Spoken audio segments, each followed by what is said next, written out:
Major corporations like Meta and Google rolling back their diversity, equity, and inclusion programs, and President Trump banning federal DEI programs. Workplace diversity initiatives are facing significant pullback in the U.S. as political and corporate pushback grows. What does this mean for the future of DEI in Canadian workplaces? Well, here to break it all down for us is Camille Dundas, DEI consultant and co-founder of BuyBlacks.com. Camille, thanks so much for coming on the show today. We appreciate your time. Thanks for having me.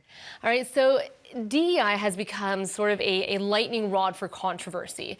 Why do you think it's facing such intense backlash? And is it truly beneficial, or is it just performative, as critics say it is?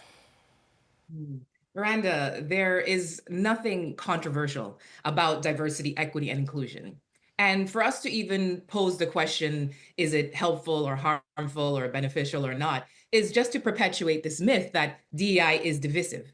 And I would love for someone to explain what is divisive about women being paid the same as men for the same job. What is divisive about making sure someone with an ethnic sounding name does not get eliminated from a job interview process because their name is too hard to pronounce? Because all of these things and more is what DEI is about. It's about making sure there are consequences for racism, sexism, ageism, ableism, etc. in the workplace. Now, if you want to ask me why DEI is now being attacked, Trump's goal is to eviscerate the federal government and all the parts of it that are in the way of his plan. So now DEI is a new dirty word, making white folks believe that Black folks are taking jobs away from them that they don't deserve because of DEI. DEI is the cause of your tax dollars going to waste. And once people believe that, it's easier for Trump to slash and burn federal grants and programs for health, education, foreign aid. So people need to wake up and realize the attack on DEI is not about DEI at all. It's about ripping up the social safety net so that the rich can get richer. Camille, do you think there are any weaknesses to DEI initiatives being implemented? Are they not being done properly? Does there need to be maybe a look back at what's being done up until now? Because research has shown it's not always working. So is there a failure in how it's being implemented at this point? Any practice, any policy is not completely foolproof. There are weaknesses, there are poor implementations, absolutely. The reason there's poor implementations, though, is because of every ism under the umbrella, because people still want to hold on to those good old days where they could just hire their nephew or the friend of a friend, even though they didn't meet the job requirements. Or when we do things like reward referral hiring in a company that is already overwhelmingly white, and the same type of people keep getting referred for the job because, surprise, turns out most white people don't have a lot of friends with diverse backgrounds. So DEI has been slowly chipping away at the homogenous workplace. And that is why it's seen as a threat, because it does work, but it works incrementally because of pushback. In Canada, between 2019 and 2023, we were only able to increase the ethnic composition of boards in Canada by 6%. It's an increase, but it's an incremental increase. And can you tell us a little bit more about how DEI initiatives actually function then within organizations? Because we hear all the buzzwords all the time. I think there's a lot of misunderstanding about DEI as we're speaking about right now. So what does it look like when it is properly implemented? Well, Miranda, you mentioned misunderstanding. So I will use the aspect of DEI that I believe is the most misunderstood, which is equity in hiring.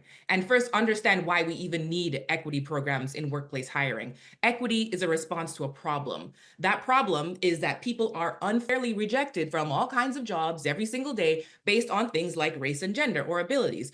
Both the Ontario Human Rights Commission and the Canadian Charter of Rights and Freedoms have recognized that discrimination in the workplace is a real thing, and we have to take action to combat it. So when it comes to the workplace, our laws have allowed for the creation of equity programs to address the lack of inclusion of protected groups in the workplace. So let's say ABC company has 100 engineers and only 10% of those engineers are women.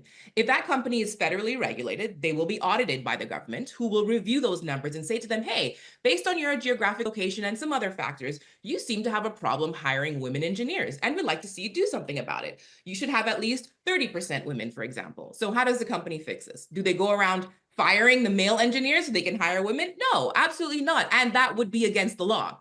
But as ABC company looks to expand, let's say they intend to hire 50 new engineers by next year, they'll put in place a hiring target to hire women in 20 of those new jobs. How do they do that? Well, they might look at their recruitment process, take a hard look at how bias is creeping into how they hire. They might do bias training for their hiring managers, They might change their job descriptions to include women are highly encouraged to apply. And by the way, the law states that when a company reaches their desired target, they must end the equity hiring program. So this is intended to be temporary.